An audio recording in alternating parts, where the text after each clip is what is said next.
जय श्री राम, जय श्री कृष्णा।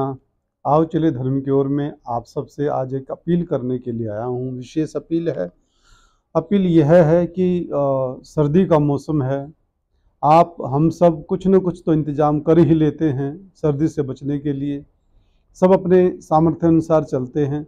जैसा जिसका सामर्थ्य है, जैसी भगवान ने जैसी भी सुविधा उनको दी है, वैसे ही सब खुश रहते हैं, मस्त रहते हैं, आनंद से रहते हैं।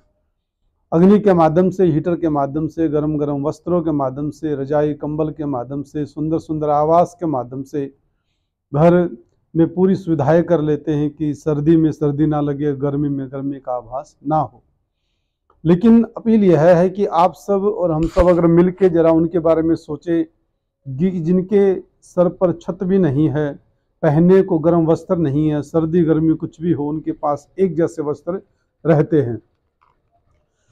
कल मैं नगर के बाहर गया था किसी कार्यवश, तो कुछ लोग मुझे मिले, बहुत मतलब उनके घर भी नहीं, झोपड़ी बनाकर रह रहे थे वो। तो उन्होंने कहा कि कुछ आटा तेल हमें चाहिए, अगर व्यवस्था हो जाए तो।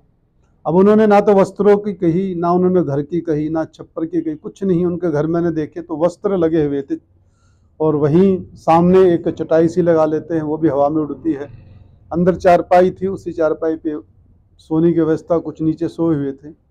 तो हर नगर के बाहर ऐसे लोग आपको मिल जाएंगे, गांव के बाहर, शहर के बाहर, कहीं भी आप जाओगे तो ऐसे बहुत सी संख्या में लोग। अब हम यह तो नहीं कह रहा कि हम मिलकर सबकी ही व्यवस्था कर दें, ऐसा मुश्किल है। सरकार कर सकती है, भारत सरकार, राज्य सरकार ये सब कर सकती है। लेकिन अपने सामर्थ्य अनुसार कुछ भी ना कर सको तो कम से कम एक एक थैली आटा या सरसों का तेल जिसमें वो खाना बनाते हैं, या कंबल चादर, जैसा सामर्थ्य हो। आपके पुराने वस्त्र उनके लिए नए वस्त्र के समान है, ब्रांडेड वस्त्र के समान है। या चद्दर, एक व्यक्ति के पास चार चार पांच पांच घर में चद्दर होती है, कंबल होते हैं। रोज हमने कईयों से तो सुना है कि वार के हिसाब से जो रंग होते हैं उसके हिसाब से वो चद्दर और कंबल ओढ़ते हैं, वस्त्र पहनते हैं। उनके लिए सारे वार एक जैसे हैं। तो आपके पुराने वस्त्र आप उनको दे आइए जाकर। घर में आटा ज़्यादा है या फिर अलग से भी लेके दे सकते हो, घर में रोटी बच जाए वो उनको दियाओ। कुछ मूंगफली आजकल हैं, 100-150 रुपये किलो मूंगफली आती है। अगर आप उनको 1 किलो मूंगफली भी देते हो तो भी वो प्रसन्न हो जाएंगे। रेवड़ियाँ हैं, गज्जक हैं, गुड़ है, गुड़ भी आप उनको दे सकते हो, वो तो उससे ही प्रसन्न हो जाएंगे। उनको देसी घी की जरूरत नहीं है, सरसों का तेल में ही वह आपको हजारों हजारों बार आशीर्वाद देंगे। अगर घी दे सकते हो तो बहुत बढ़िया बात है, नहीं तो जो उनकी ज़रूरत है वो सरसों का तेल, मसाला, आटा, चद्दर, पुराने वस्त्र और कुछ त्रिपाल वगैरह भी अगर व्यवस्था हो जाए तो वो उसी में प्रसन्न हो जाएंगे। ये तो कम से कम मैं आपको बता रहा हूँ, और आपका सामर्थ्य बहुत ज़्यादा है तो आप ज़्यादा भी उनके लिए कर सकते हो।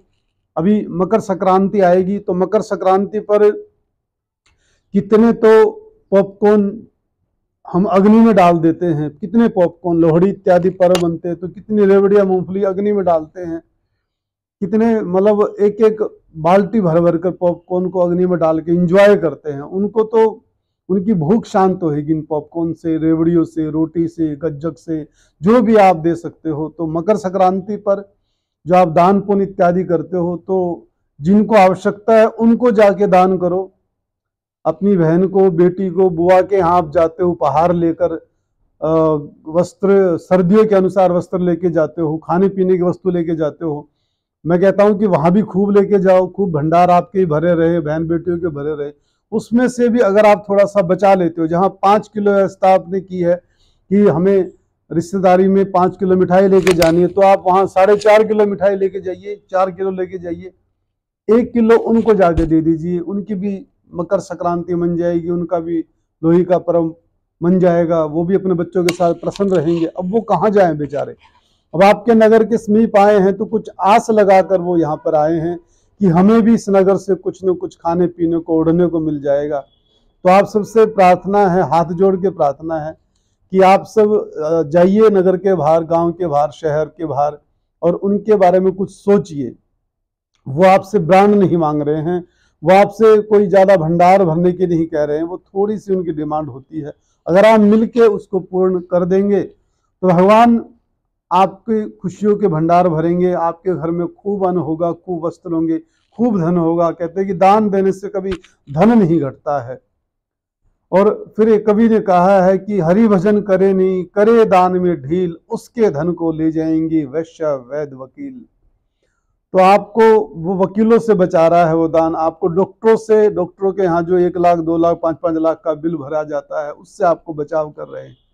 एक बार वृंदावन में हम गए थे तो किसी ने पूछा कि वहां नहीं जाते उस मंदिर में, किसी मंदिर का नाम लिया उन्होंने कि वहां तो बहुत से लोग मांगने वाले होते हैं कि नींबू पानी पिला दो, हमें खाना दे दो, हमें पैसे दे दो, हम ये ले आएंगे, अपने आप ले आएंगे। तो मैंने कहा भैया क्या बुराई है, आप देखिए आप भ्रमण के लिए जाते हो, कहीं दर्शनों के लिए जाते हो और आप वहां पर हजारों रुपए खर्च करके आते हो। अगर किसी भिखारी ने आपसे 100 रुपये मांग लिए और वो नींबू पानी कह के मांग रहा है या 5 किलो लकड़ी लेके आएगा, हाथ सेकेगा, खाना बनाएगा, आपने उसको 100 रुपये दे भी दी, उसमें आपको इतना जोर क्यों पड़ रहा है?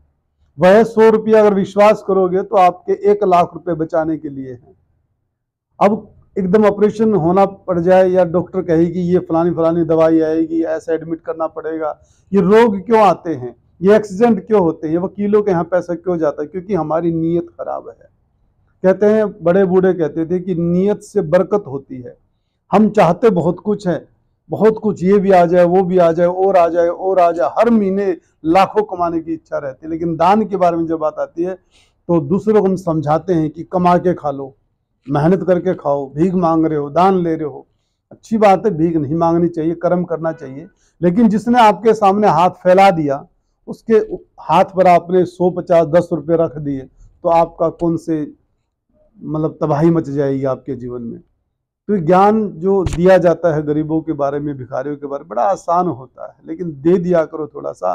वो आपके सामने आस लेके आया है, वो श्रद्धा से आया है, विश्वास से आया है, उसको दे दो। ज्ञान देने की जगह और बहुत है। तो आप सबसे अपील है कि ये जो गरीब मिलते हैं बेचारे ठंड में ठिठुर रहे हैं, तो उनके लिए थोड़ा सा आप कर दो। भगवान ने आपको दिया, बहुत कुछ दिया है। और ये गलत फहमी में मत रहना कि आपकी मेहनत का, आपने मेहनत की है जब जाके आपको ये फल मिल रहा है, पैसे मिल रहे, ये गाड़ी घोड़ा बंगला आपने इकट्ठा कर लिया, ऐसा नहीं है। एक माँ बाप के 4-4 बेटे होते हैं, 1 करोड़पति 1 करोड़पति हो जाता है। सबकी किस्मत है, सबके कर्म है, प्रारब्ध है। प्रारब्ध में किसने क्या किया, भगवान उसी हिसाब से उसको दे रहा है। और प्रारब्ध का फल आपको मिला है, आपने किया, कर्म प्रधान है। मैं मानता हूँ, सिद्धांत मैंने भी पढ़े हैं। लेकिन ये सोचना है कि भगवान की कृपा, संत मिलते हैं ना, बिनु हरि कृपा मिले नहीं संता। अगर संत भी मिला है तो हरि कृपा से ही मिलते हैं।